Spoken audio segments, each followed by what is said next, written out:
So I saw Gladiator 2 this week. Well, not this weekend. It came out this weekend. I saw it a little over a month ago, and I've been waiting until it drops to have a conversation about some of the things I noticed. Let's put a little Hotep hat on top of me right now. Some of the things I noticed that the movie did that I want to make sure y'all are paying attention to.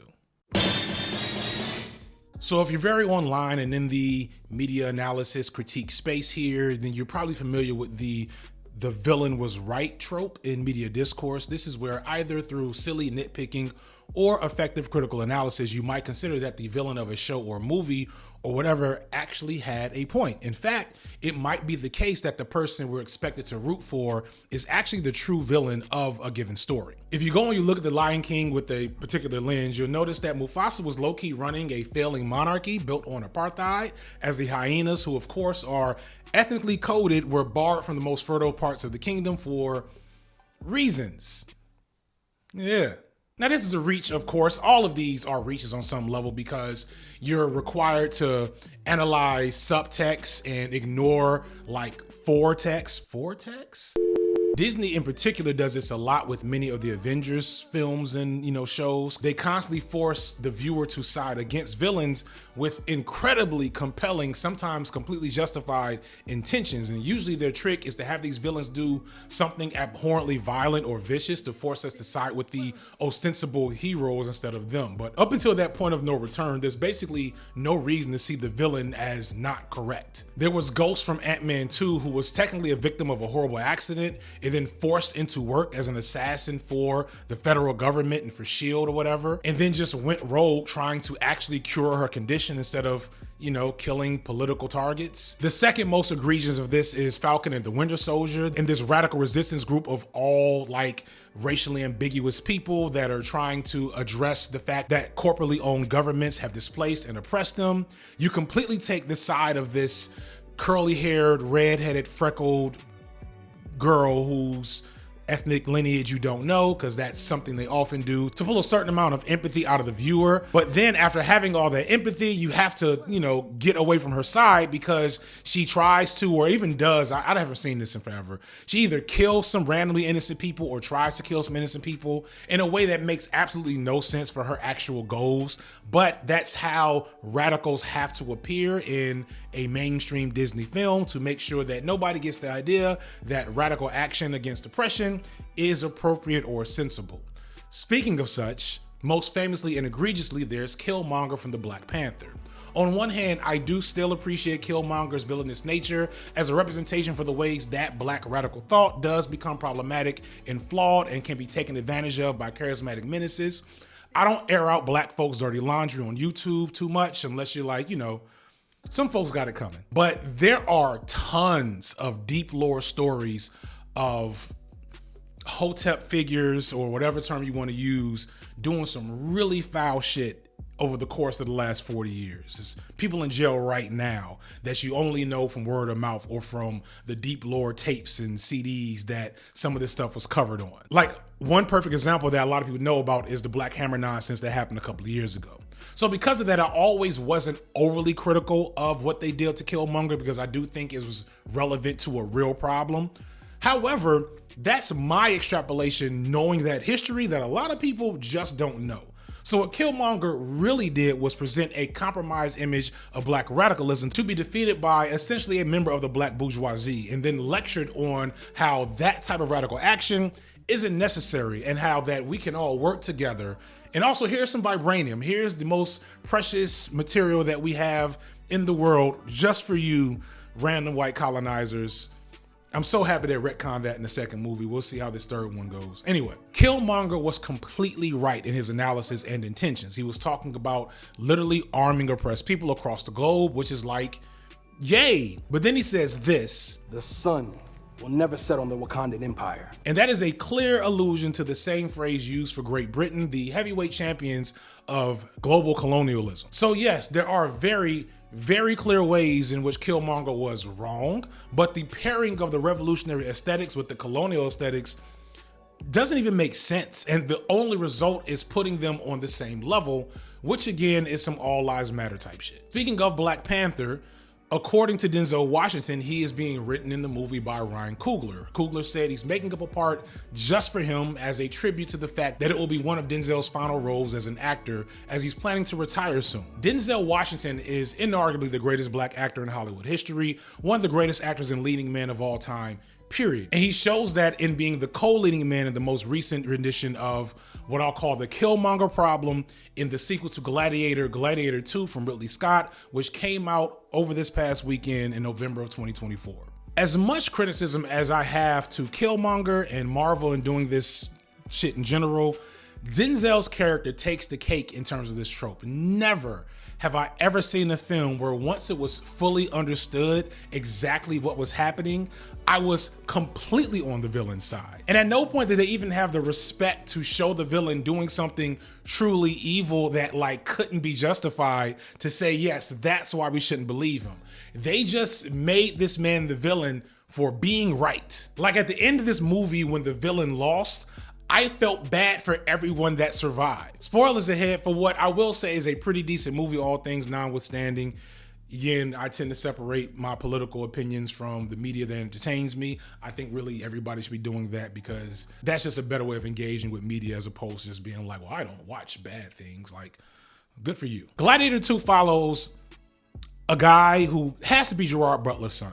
Like, every other facial expression from him just reminds me of Gerard Butler, or maybe it's Russell Crowe. I do get these dudes mixed up. Maybe I'm racist against Englishmen or the Dutch or Scots.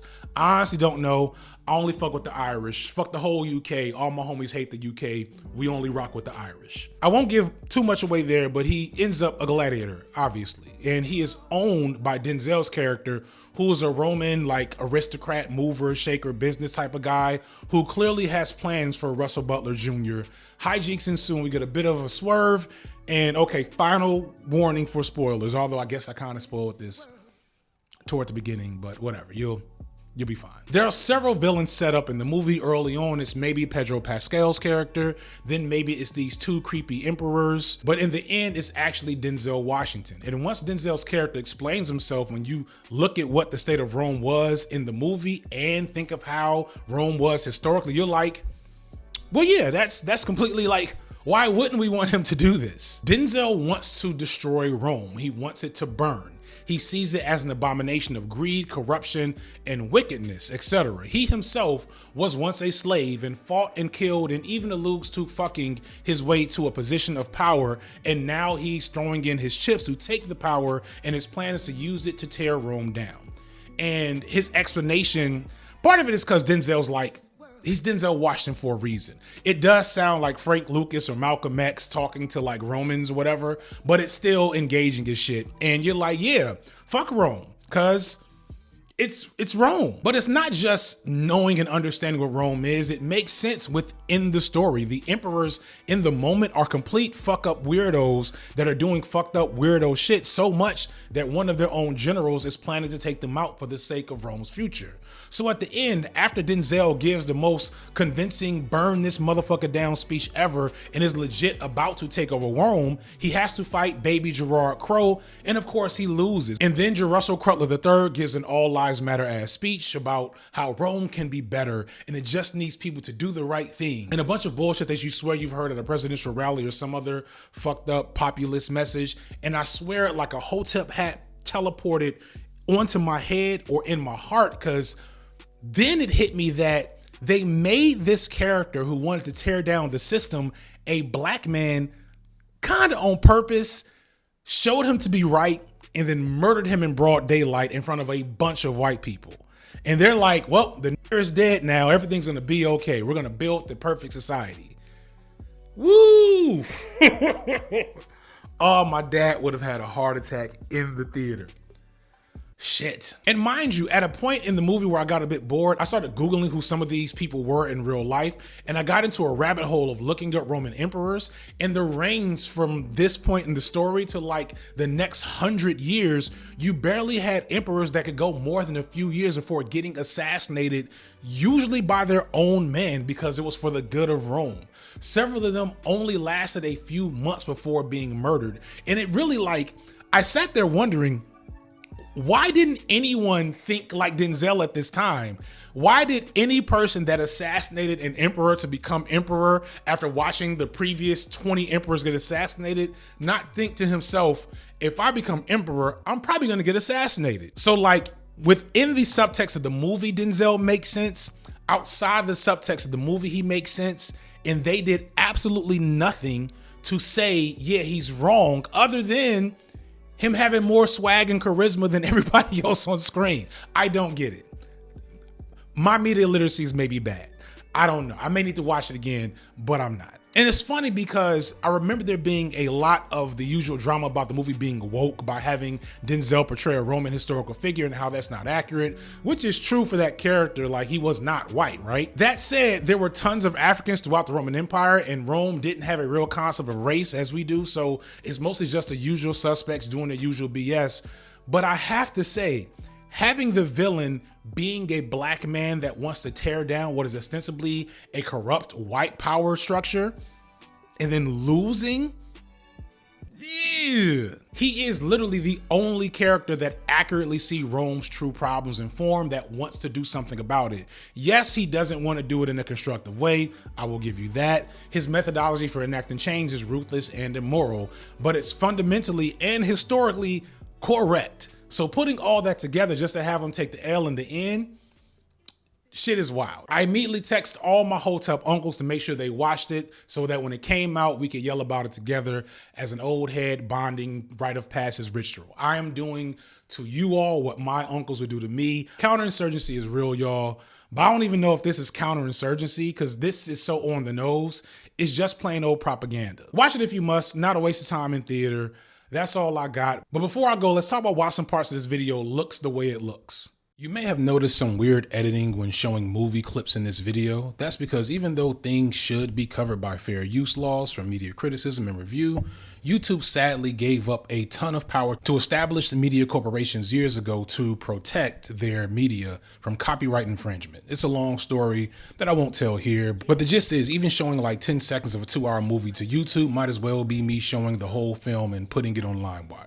So to make sure I get paid for the work that goes into videos like this, I often do something to edit them to avoid the bots that flag these types of clips. This is one of the many reasons I'm so happy to be a part of Nebula. Nebula is the independent streaming service where you can find many of YouTube's top creators, whether it be video essayists like myself or Jacob Geller or Todd in the Shadows, or travel creators like Life Where I'm From, or historians like Real Life Lore. Here you can find all our videos uncut with no ad breaks or sponsor reads like this one. It's not controlled by AI algorithms, which means we can post things here that we can't post on YouTube, like my video on the sexuality of Tupac, which, by the way, because I've seen people ask, is under the Signified B-Sides channel page, not the FD Signifier channel page, but we're getting off topic. I've often called Nebula the Discovery Channel for YouTube, except without all the weird reality shows, but that's actually no longer accurate. In the last year, Nebula has evolved from being an alternative haven for creators to being a thing a lot of us have been looking for, which is access to a real independent media studio. This means we're producing films, movies, documentaries, etc. It all started with Philosophy Tube's stage production on her play The Prince, and next thing you know, Lindsay Ellis has a whole feature on the death of John Lennon and the vilification of Yoko Ono. Patrick Willems has his own experimental Night of the Coconut film, and Foreign Man in the Foreign Land joined an ensemble cast on The Getaway. This doesn't mean that all of us aren't still doing our usual content. It just means that now we're thinking bigger, and to continue that, we need your help. By signing up today, you not only get to directly help me and my channel, you're also contributing to one of the most exciting venues for independent media around right now, and making sure that we have the chance to really make some amazing things apart from big tech companies and AI bots controlling what gets seen and who gets funding. For those of you who want to share everything Nebula has to offer with your family and friends, Nebula is now offering annual gift cards for this holiday season. You can use the link gift.nebula.tv/FDSignifier to give a year of Nebula to a friend for just $36. You can also give friends and family guest passes to your Nebula account, where they can get a free week of Nebula to check out everything on the platform with no payment details required to sign up. If any of this interests you, please use my promo code SignifiedBsides to sign up today for 40% off a yearly subscription. Thank you so much for watching the video. Thank you to Nebula for sponsoring the video. I'm FD Signifier, and this has been Light Work.